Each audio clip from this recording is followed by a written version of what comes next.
Have you ever wondered why secure coding practices are essential in today's digital world? In our era of rapidly evolving technology, we are more connected than ever. This interconnection brings immense benefits, but it also opens up a Pandora's box of potential threats. Cyber threats are increasingly becoming the norm rather than the exception. From individuals to corporations to governments, no one is immune.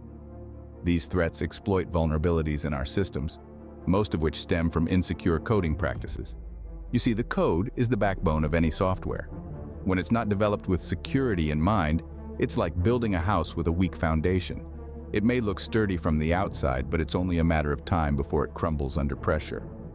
Cyber threats are that pressure. They exploit these weak foundations, leading to breaches that can result in data loss, financial damage, and a tarnished reputation. This is where secure coding practices come into play. These practices are a set of guidelines that developers follow to ensure that the code they write is as secure as possible. They help to prevent common vulnerabilities and protect the integrity, confidentiality, and availability of data. Imagine if you could build a fortress around your data, a fortress so secure that even the most sophisticated cyber threats would find it difficult to penetrate. That's what secure coding practices help you achieve.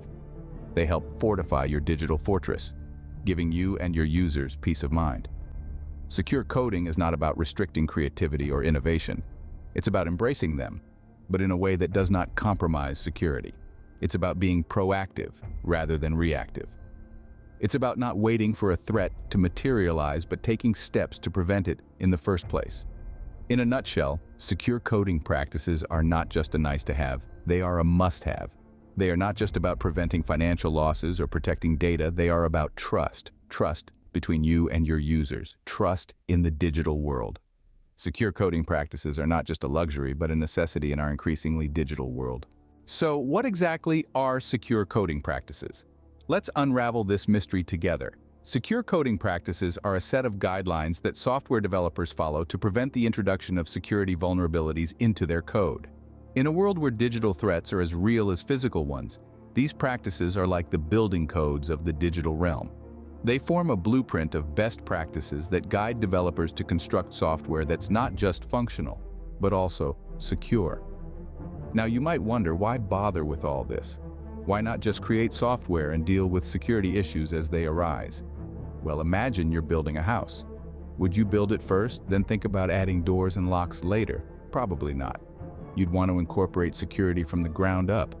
The same principle applies to software development. Secure coding practices involve designing and implementing software in a way that guards against security vulnerabilities. They are proactive measures that identify and eliminate potential security threats right at the development stage. This is akin to installing a security system in your house while it's being built, rather than waiting until after a break-in occurs. These practices are categorized into several areas, each focusing on a specific aspect of software security. Input validation, for instance, ensures that the software can gracefully handle any type of input it receives, even if it's unexpected or malicious. Authentication and password management, on the other hand, ensures that only authorized users can access the software. Then we have access controls, which dictate what an authenticated user can and cannot do within the software. Session management deals with managing user sessions in a secure manner. Error handling and logging provide mechanisms to handle software errors without exposing sensitive information, while data protection focuses on safeguarding data, both at rest and in transit. Adopting secure coding practices is not just about writing secure code.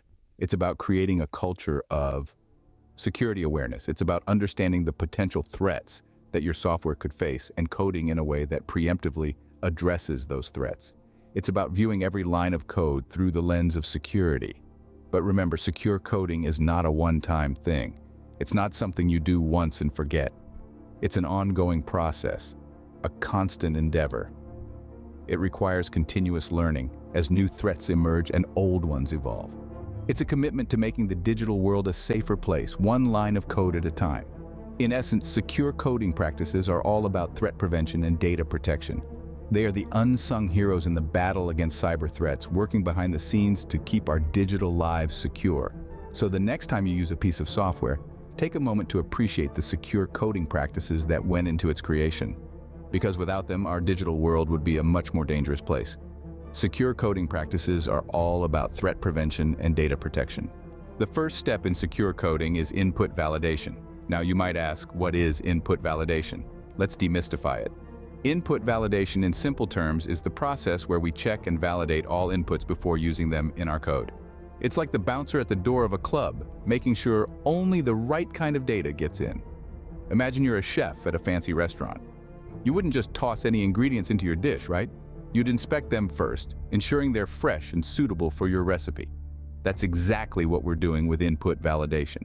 We're checking our data ingredients to make sure they're good to go for our code recipe.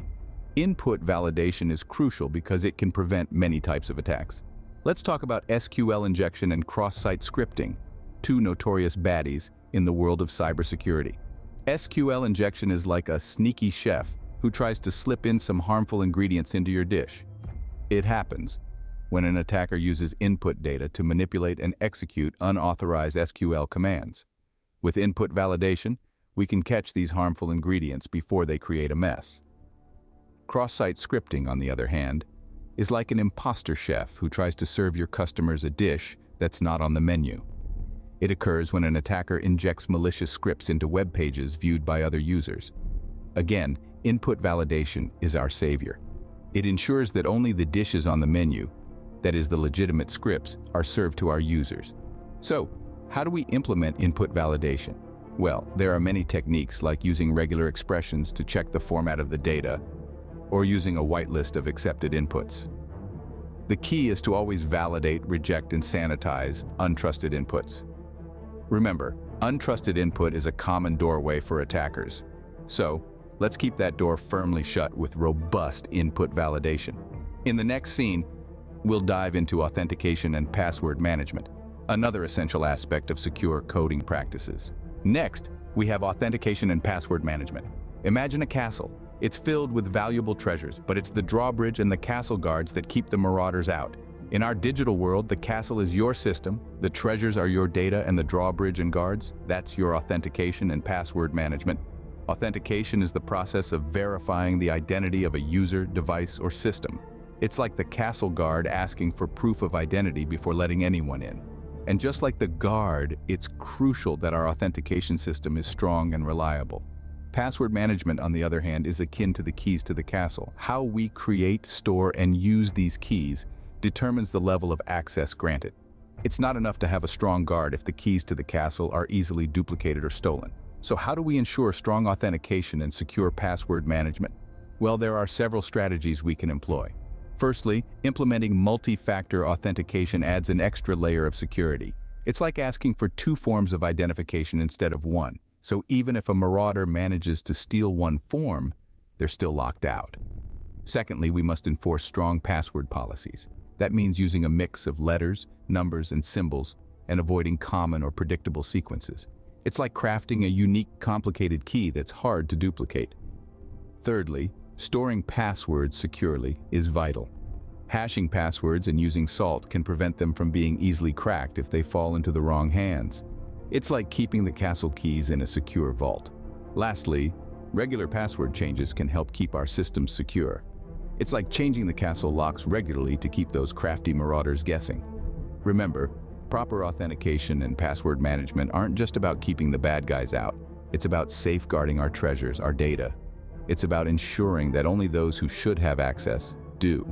It's about trust, integrity, and control. Proper authentication and password management can be your first line of defense.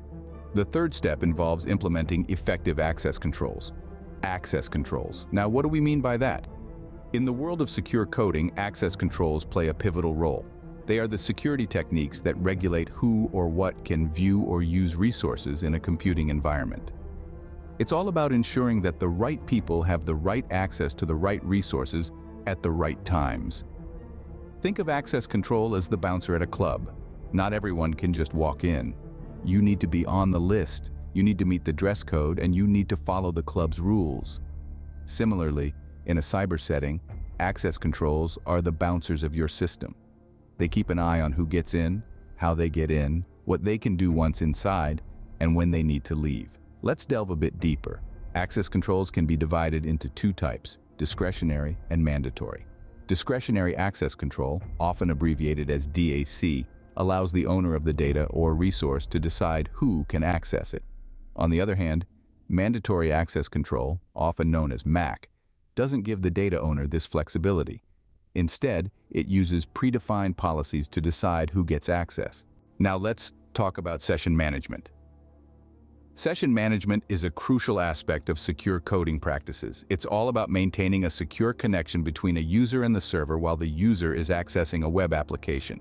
This connection or session is what makes it possible for users to interact with web applications without needing to re-authenticate with every request they make. But why is session management so important? Well, imagine this. You're in a coffee shop using a public Wi-Fi network to do some online shopping. You log into your favorite e-commerce site and start adding items to your cart. Unbeknownst to you, there's a hacker on the same network, watching your every move. They see your session cookie, snatch it up, and now they have access to your shopping cart, your account, and potentially your personal information. This is an example of session hijacking, a common type of session-based attack. So how can we prevent this? By implementing secure session management. Let's delve a bit deeper. Firstly, sessions should be uniquely identified using secure, random session identifiers. This prevents an attacker from guessing a session ID and hijacking a session. Secondly, sessions should be short-lived and expire after a certain period of inactivity. This reduces the window of opportunity for an attacker to hijack an active session. Thirdly, sessions should be terminated immediately after the user logs out. This ensures that even if an attacker manages to obtain a session ID, they won't be able to use it once the user has logged out. Finally, sensitive information should never be stored in session cookies. If an attacker manages to obtain a session cookie, they won't be able to extract any sensitive information from it. By implementing these measures, we can ensure that our users' sessions are safe from prying eyes. But remember, session management is just one piece of the secure coding puzzle. There's still more to learn. Secure session management can keep your users' sessions safe from prying eyes. The fifth step in secure coding is proper error handling and logging. Let's dive right into it. The digital world is not perfect, and errors are a natural part of any system. However, how we manage these errors can make a significant difference in the security of our applications. That's where error handling comes into play. Error handling is essentially a safety net that catches issues before they cause serious problems. It's the act of anticipating potential errors, like a user entering incorrect data or a server failing to respond, and providing solutions to handle these scenarios. Now imagine if we treated all errors the same, regardless of their severity or cause. That would be like treating a paper cut and a broken arm with the same level of urgency. Not very effective, right? That's why categorizing errors based on their severity is crucial. This allows us to respond appropriately, dedicating resources where they are most needed. Then, there's logging. Think of logging as a diary for your application. It records what happened, when it happened, and why it happened. Proper logging is like having a detective on your team, dedicated to investigating issues as they arise. It can help identify potential threats, troubleshoot issues, and even aid in debugging.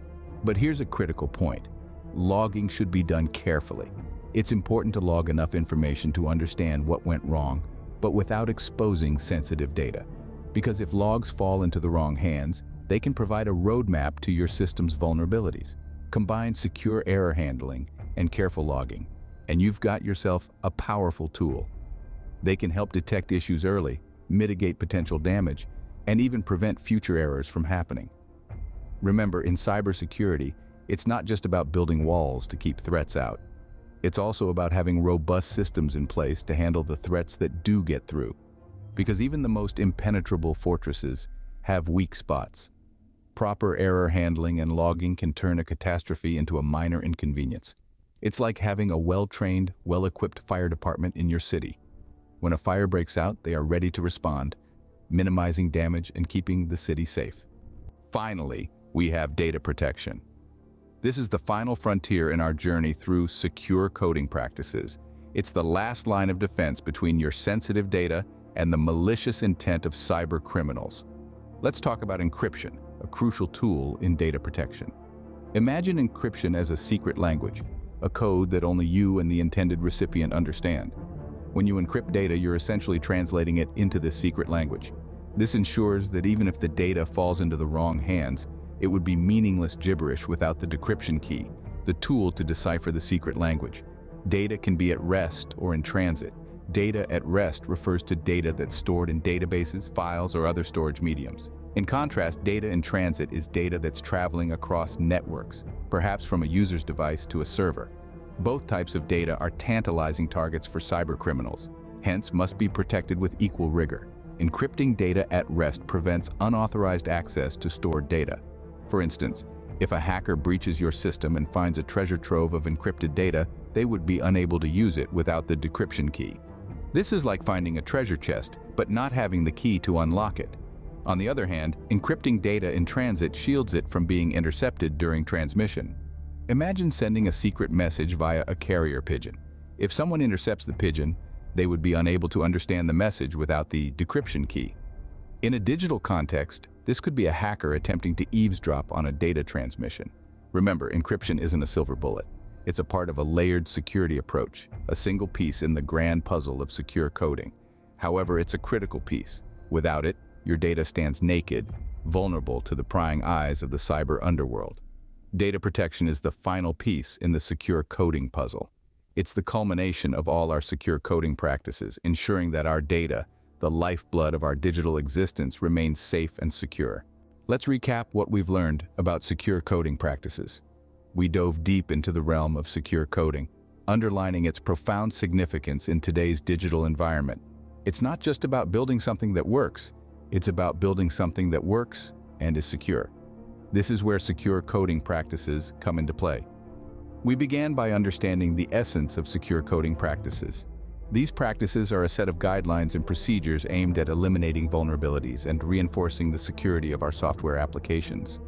By adhering to these practices, we can ensure that our code is not just functional, but also safeguarded against potential threats.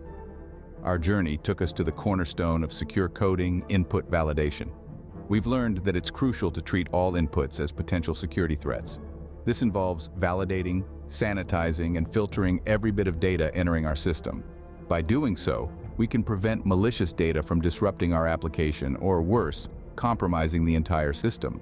Next, we delved into authentication and password management. We discovered that implementing robust authentication mechanisms is essential for verifying user identity and preventing unauthorized access.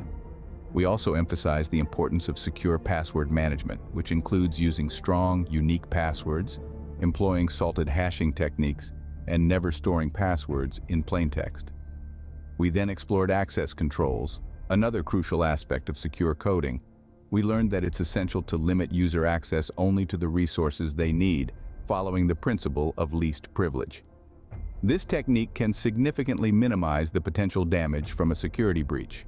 Our discussion on session management shed light on the importance of securely managing user sessions. We learned that using secure, unpredictable session IDs, implementing session timeouts, and handling session termination correctly can all contribute to a more secure application. Then we discussed error handling and logging.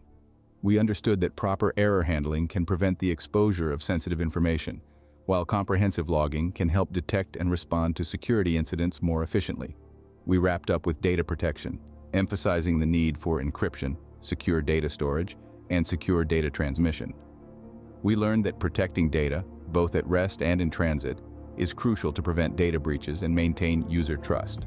So, there you have it, an overview of secure coding practices, from input validation to data protection. But remember, this is just the tip of the iceberg. Secure coding is an ongoing learning process, and there's always more to learn, more to implement. Remember, secure coding practices are a vital part of cybersecurity. Implement them, and you'll be well on your way to a more secure digital world. That's all for today's discussion on secure coding practices. We've delved into the heart of the matter, unraveled its complexities, and hopefully left you with a better understanding of how to code securely. But remember, learning doesn't stop here. The world of cybersecurity is vast and constantly evolving. Each day brings new threats, but also new strategies to counter them. Now, if you found this video informative, there's a good chance that others in your circle might too. So don't hold back. Share this video far and wide. Let's spread the knowledge, because when it comes to cybersecurity, we're all in this together. And if you enjoyed this video, give it a thumbs up. Your likes are our fuel, encouraging us to create more content like this. Also, don't forget to hit that subscribe button. That way you'll always be the first to know when we drop a new video. Please like, share, and subscribe to my YouTube channel. Stay safe and keep coding securely.